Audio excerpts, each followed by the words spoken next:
नमस्कार दोस्तों, मैं हूं आपका दोस्त योगी। हम सुनाने वाले हैं महात्मा बुद्ध और एक डाकू की कहानी।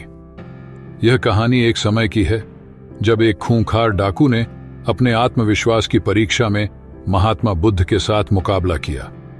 इस आदर्शवादी और धार्मिक संग्राम में दो व्यक्तित्वों के भीतरी ताकतों का मुकाबला होने वाला है, जिसने उनके सोच, व्यवहार और जीवन को प्रभावित किया। इस अनोखे संग्राम में क्या महात्मा बुद्ध के आत्मविश्वास और प्रेम का आदर्श खूंखार डाकू को पराजित कर सकेगा? आइए हम इस उत्कृष्ट युद्ध के बारे में अधिक जानते हैं और हमारी चैनल को सब्सक्राइब करना न भूले ताकि ऐसी कहानी हम आप तक पहुंचा सके। एक समय की बात है, महात्मा बुद्ध बिहार के पास एक राज्य में भ्रमण पर जा रहे थे। तभी वहां के एक गांव में वह रात गुजरने के लिए रुक गए और फिर वहां के लोग खूंखार डाकू अंगुलीमाल के बारे में बात करने लगते हैं।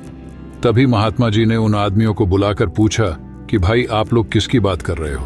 तब आदमियों ने बताया कि महात्मा जी, हम डाकू अंगुलीमाल के बारे में बात कर रहे हैं। तब महात्मा जी ने पूछा, अंगुलीमाल कौन है ये? तब उत्तर में उन आदमियों ने कहा, महात्मा जी, वह बहुत ही खूंखार डाकू है जिसने अपनी दहशत से लोगों को परेशान कर रखा है। वह डाकू उसके इलाके में जाने वाले राहगीरों को लुटता है और यहीं पर उसका खूंखारपन खत्म नहीं होता। वह लोगों के उंगलियों को काट लेता है और फिर उनकी माला बनाकर अपने गले में पहनता है। तब महात्मा जी ने बड़ी शालीनता से पूछा कि अंगुलीमाल डाकू मिलता कहाँ है? तब उन लोगों ने जवाब दिया कि वह यहाँ से कुछ दूरी पर चलकर एक घनघोर जंगल है, वही उस अंगुलीमाल डाकू का बसेरा है। तब महात्मा जी ने कहा, ठीक है, और अपने शिष्यों को बोला कि तुम सब अब विश्राम करो, कल सुबह होते ही हमें जल्दी निकलना है।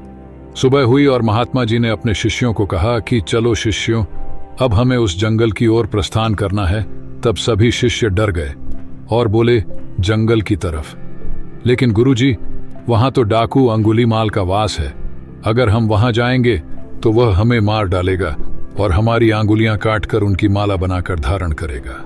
तब महात्मा जी बोले कि शिष्यों, कभी भी किसी परिस्थिति में डरना नहीं चाहिए, लेकिन कोई बात नहीं, अगर तुम लोग नहीं जाना चाहते तो कोई बात नहीं, मैं तुमको वहां जाने के लिए बाध्य नहीं करूंगा, जैसी तुम्हारी इच्छा।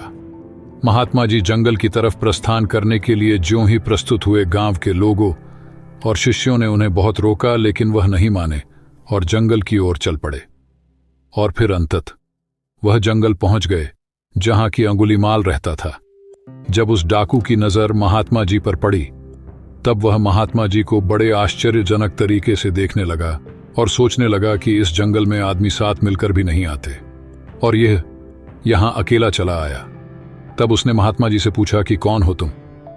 महात्मा जी ने कहा, मैं एक राहगीर हूं।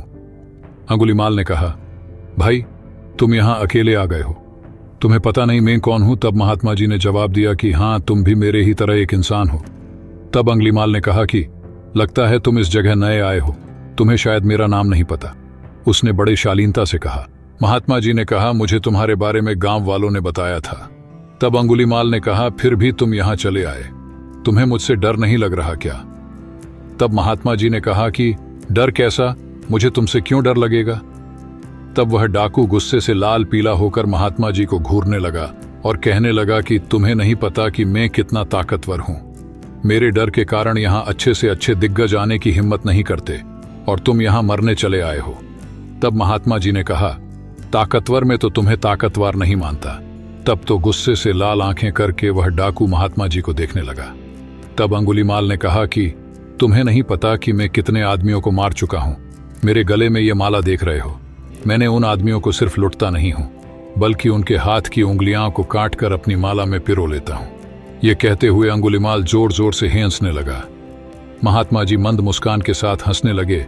तब वह डाकू आश्चर्य से महात्मा जी को देखने लगा और सोचने लगा कि अरे, ये कैसा इंसान है, मुझसे डरने की बजाय ये हंस रहा है। तब अंगुलीमाल ने कहा कि लगता है तुम्हारा मानसिक संतुलन ठीक नहीं है, यह सुनकर तुम्हें सदमा लग गया है। महात्मा जी ने कहा, मुझे कोई भी सदमा नहीं लगा और न मेरा मानसिक संतुलन खराब है। अंगुलीमाल ने कहा, तुम्हें मुझ जैसे ताकतवर डाकू से डर नहीं लग रहा और यह सब सुनकर भी तुम मेरे सामने खड़े हो, यह उससे भी ज्यादा आश्चर्य की बात है। तब महात्मा जी ने कहा, कौन ताकतवर? तुम तो मुझे सबसे ज्यादा डरपोक लगते हो। इतना सुनते ही अंगुलीमाल क्रोध से तिलमिला गया और उसने अपनी तलवार निकाल ली और महात्मा जी के गले पर लगा दी। तब महात्मा जी ने कहा, मेरी बात तो सुनो भाई। उसने बोला, जल्दी बोल, अब मैं तेरे मुख से और कुछ नहीं सुनना चाहता। अरे भाई, अगर तुम सच में ताकतवर हो तो तुम सिद्ध करो, तब मैं मानूंगा। अंगुलीमाल ने कहा, अच्छा बता, मुझे क्या करना होगा अपने ताकतवर सिद्ध होने के लिए? तब महात्मा जी ने कहा कि तुम्हें वो पेड़ दिख रहा है। अंगुलीमाल ने कहा, हाँ दिख रहा है, तो क्या करना है? उस पेड़ को गिराना है। महात्मा जी ने कहा, नहीं, तुम्हें सिर्फ उस पेड़ से 10 पत्ते तोड़कर लाने हैं। इतना सुनकर अंगुलीमाल जोर जोर से ही हंसने लगा और ही हंसते पेड़ से पत्ते तोड़ लाया और महात्मा जी को देने लगा। महात्मा जी ने कहा, जाओ, अब ये पत्ते उस पेड़ पर वापस जोड़कर आओ। तब अंगुलीमाल हैरानी से महात्मा जी को देखने लगा। तब महात्मा जी ने कहा, क्यों, क्या हुआ? जाओ, जोड़कर आओ इन पत्तों को।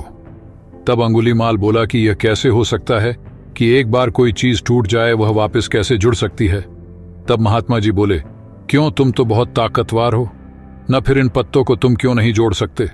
मैं तो तुम्हें जब ही ताकतवर मानूंगा जबकि तुम यह पत्ते वापस पेड़ से जोड़ दोगे, नहीं तो तुम डरपोक हो। मेरी नजर में असली ताकतवर तो वह होता है जो कि टूटी हुई चीजें जोड़ दे, जो चीजें तोड़े वो कैसा ताकतवर।